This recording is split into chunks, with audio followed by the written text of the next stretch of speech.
Monsieur, celui qui est en face de vous aujourd'hui n'est pas un prédicateur islamiste suisse. C'est un professeur d'université à Oxford, dont les livres sont étudiés dans 80 universités américaines. Monsieur, 80 universités américaines. Aujourd'hui, dans le monde musulman, je suis critiqué. En Occident, je suis critiqué. La ligne reste la même, mais je l'ai toujours dit, et je l'ai dit il y a 20 ans, ce discours-là, il est aussi un discours d'avenir. On l'entendra quand les gens seront plus près. C'est-à-dire ce discours où je disais, nous sommes européens, aujourd'hui la majorité le disent, et le disent avec force. Mais nous sommes aussi critiques. Comment je confronte. Et je l'ai fait en Angleterre, juste après que Jack Straw soit intervenu sur la question de « il faut que je voie le visage des femmes ». Et que j'ai soutenu en disant « il pose une vraie question ». Et que le Guardian là-bas a repris la position de Tariq Ramadan en disant qu'il était contre le niqab. En Angleterre, où c'est beaucoup plus répandu, d'ailleurs, dans les populations asiatiques, que ça ne l'est en France. Et j'ai pris position fermement et publiquement sur cette question-là. Vous avez parlé, par exemple, de la question de serrer les mains et tout ceci. Mais on a fait un travail gigantesque. Je passe des heures et des mois à écrire, à faire des conférences. Alors évidemment, j'entends aujourd'hui que ma voix est de moins en moins entendue. Vous devriez venir, cher monsieur, à quelques conférences publiques ici en France et vous verriez si la voix est de moins en moins entendue. Pour ceci, il faut simplement demander aux renseignements généraux, ils vous renseigneront là-dessus. Là où je devrais être évalué, c'est là où j'ai parlé. Les gens qui ont participé avaient l'impression d'avoir affaire à de l'incompétence ou à de la compétence. Le jour où vous viendrez me dire, les gens qui vous ont entendu parler sur ce sujet ont relevé vos incompétences, je me tairai. Du Canada, je reviens du Canada où je vais dans le monde musulman, je reviens de Rabat, il y avait 4000 personnes à la dernière conférence, au Canada il y en avait 2000, et la dernière année il y en avait 12 000 à Paris. Donc en l'occurrence, cette parole elle est écoutée. Moi, Qu'est-ce qu'on cherche? Pourquoi, à des moments donnés, on a besoin de se reposer et de sentir que nous nous laissons aller? Pour retrouver une paix, une tranquillité. Nous sommes des agents mondiaux de la paix. L'islam, c'est un message universel dont l'universalité, c'est Ifshus Salam. Ifshus Salam, sans libérer cette paix de votre cœur. Mais pour la libérer de votre cœur, faites-la vivre dans votre cœur. En ne niant pas que vous avez besoin de vous reposer parfois, que vous avez besoin d'écouter d'une musique qui vous élève le cœur parfois, que vous avez besoin d'être dans la proximité du prophète, que vous avez envie et besoin d'entendre qu'on parle d'Allah, non pas en vous disant halal, haram, halal, haram, halal, haram. الحب الربانية القلوب المحبة. Ça, c'est les exemples du prophète sallam. ومن الناس من يشتري لهو الحديث ليضل عن سبيل الله بغير علم ويتخذها هزوا أولئك لهم عذاب مهين.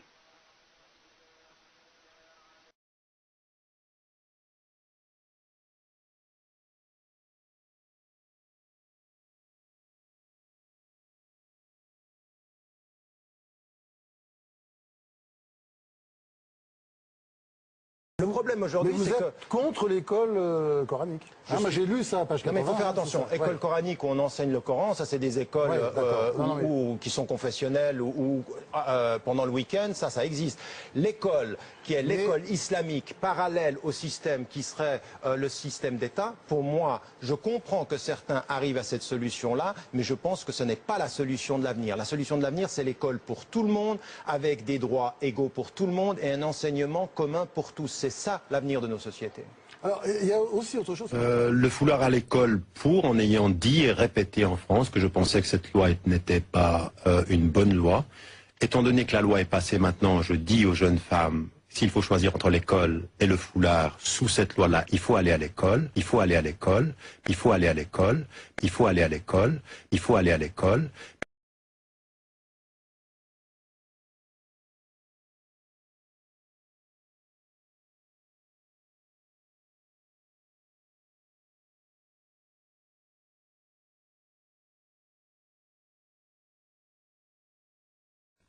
La stricte observance des lois du pays où on réside, même si elles s'opposent au Coran. Oui, la stricte observance des lois où on réside. Et je vais même vous dire une chose, c'est que... Même si elles s'opposent? Mais elles ne s'opposent pas aux lois du Coran, puisque au nom du Coran, il faut respecter la loi du pays où on se trouve. Ah, c'est marqué dans le Coran? Non, au nom de la bonne compréhension du Coran. Tout n'est pas marqué dans le Coran. Encore faut-il arriver à tout comprendre? Non, c'est pas simplement qu'il faut arriver à tout comprendre. Le Coran exige de l'interprétation. Le Coran est un texte éternel pour les musulmans, mais qui a été révélé dans une circonstance historique donnée. Donc tout ce qu'on doit faire, comme savant ou comme musulman, c'est de comprendre le contexte de la révélation, puis ensuite comprendre le contexte de l'application là où on vit. Or aujourd'hui en France, la Constitution française, elle respecte deux principes fondamentaux, la liberté de conscience et la liberté de culte. À partir du moment où ces deux éléments-là sont respectés dans toutes les constitutions démocratiques, le citoyen français respecte la loi du pays, et je viens de vous donner un exemple. D'un point de vue musulman, on peut estimer qu'il y a une prescription sur le foulard, mais quand la loi est passée en France, on la respecte. Parce qu'on fait, on agit en priorité en fonction des réalités du terrain dans lequel on se trouve.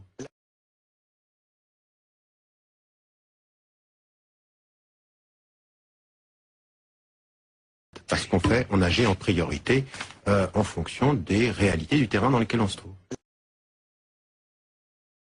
Je ne rigole pas avec le respect de la loi. Je veux qu'on respecte la loi française. Et la loi française, elle est déterminante.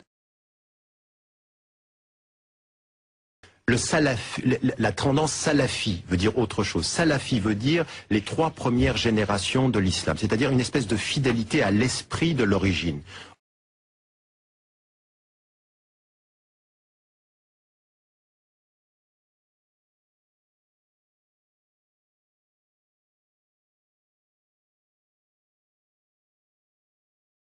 Or, qu'est-ce que je trouve dans l'esprit de l'origine, moi? Je trouve des femmes et des hommes qui étaient en accord avec les principes, mais qui avaient une créativité par rapport à leur milieu. Ils osaient être créatifs. Et j'aimerais retrouver aujourd'hui le souffle de l'origine, des salafis de l'origine qui étaient fidèles, mais sans risque, sans avoir peur d'évoluer dans leur fidélité. Et je dis, pas de fidélité sans évolution. Qu'est-ce que je dis quand je dis salafi? Des savants des premiers siècles étaient beaucoup plus courageux que nous le sommes. Ils avaient l'esprit du départ et le courage de l'interprétation. Ils venaient avec des interprétations complètement nouvelles. Aujourd'hui, nous avons une pensée sclérosée. Donc, le réformisme salafi, c'est celui qui prend les textes au sérieux, mais qui insuffle le courage de l'arme critique, de la question sur le développement, qui n'est pas une pensée de la défensive. Aujourd'hui, il y a un réformisme de la défensive et il y a un réformisme de la réinterprétation. C'est ma position.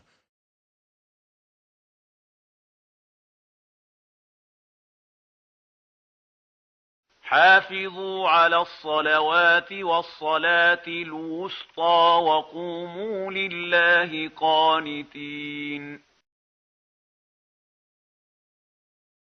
فإذا قضيتم الصلاة فاذكروا الله قياما وقعودا وعلى جنوبكم فإذا اطمأننتم فأقيموا الصلاة إن الصلاة كانت على المؤمنين كتابا موقوتا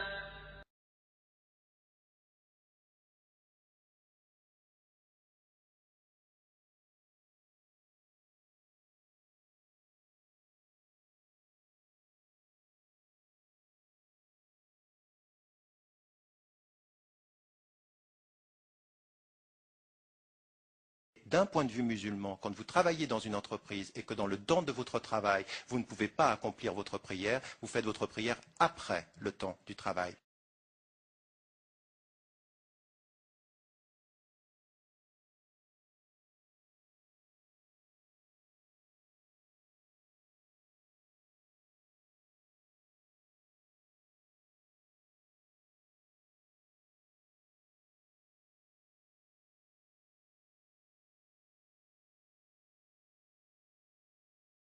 Vous avez parlé par exemple de la question de serrer les mains et tout ceci. Mais on a fait un travail gigantesque dans les communautés musulmanes pour qu'aujourd'hui je puisse dire mais il n'y a absolument aucun problème à serrer la main d'une femme ou à serrer la main d'un homme.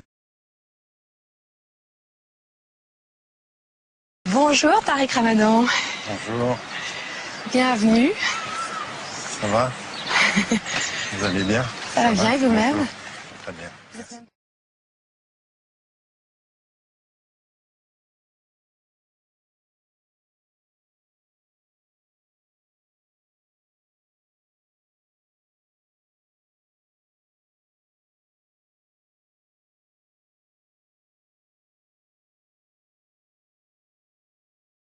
Ça vous arrive des fois d'aller juste boire un verre comme ça dans un bar à Londres? Ça arrive, oui, ça arrive. Mais bon, c'est... Ça vous arrive des fois d'aller juste boire un verre comme ça dans un bar à Londres? Ça arrive, oui, ça arrive. Mais bon, c'est... Ça vous arrive des fois d'aller juste boire un verre comme ça dans un bar à Londres? Ça arrive, oui, ça arrive. Mais bon, c'est...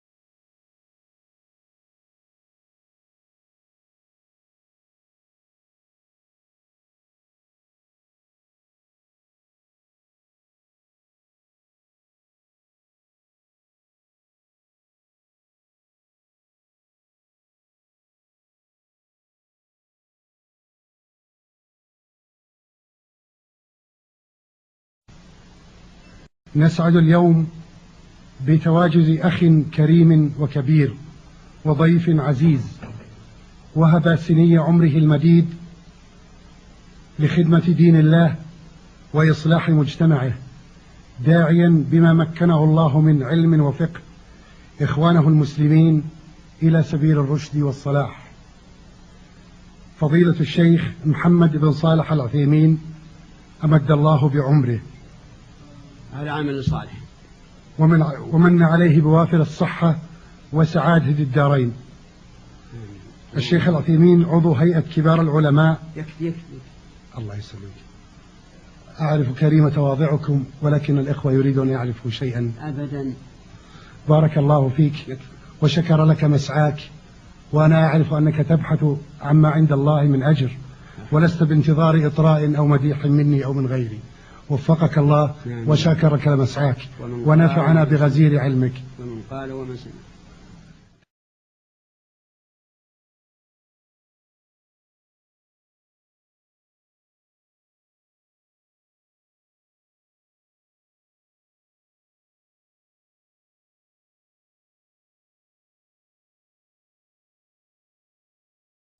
أشكر الأخ الأستاذ إبراهيم على كلمته وعلى ثنائه، وليس لي ما أقوله لقاء ذلك إلا الاقتداء بالخليفة الأول أبي بكر الصديق رضي الله تعالى عنه،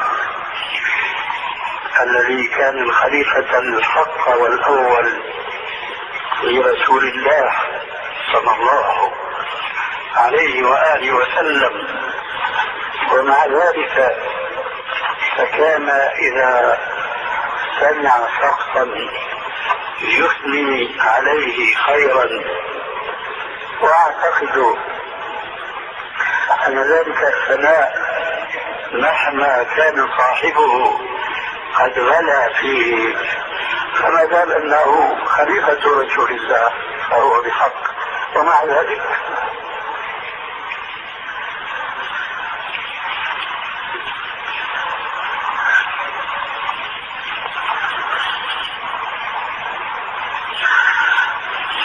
الله المستعان.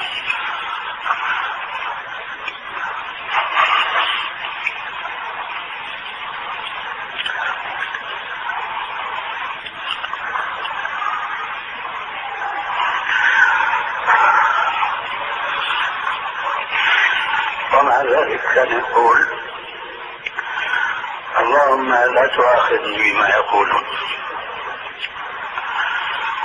واجعلني خيرا مما يظنون واغفر لي ما لا يعلمون.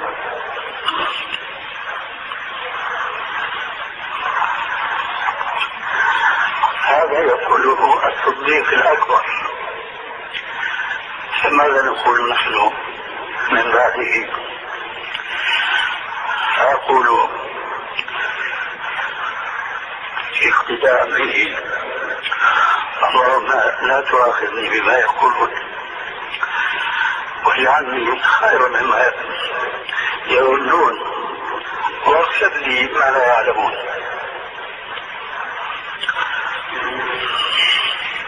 الحق والحق أقول: لست بذاك الموصوف الذي سمعتموه آنفا من أخينا الفاضل إبراهيم، وإنما أنا طالب علم لا شيء آخر. وعلى كل طالب أن يكون عند قول النبي صلى الله عليه وآله وسلم: بلغوا عني ولو آية، بلغوا عني ولو آية، وحدثوا عن بني إسرائيل ولا حرج، ومن كذب علي متعمدا فليتبوأ مقعده من النار.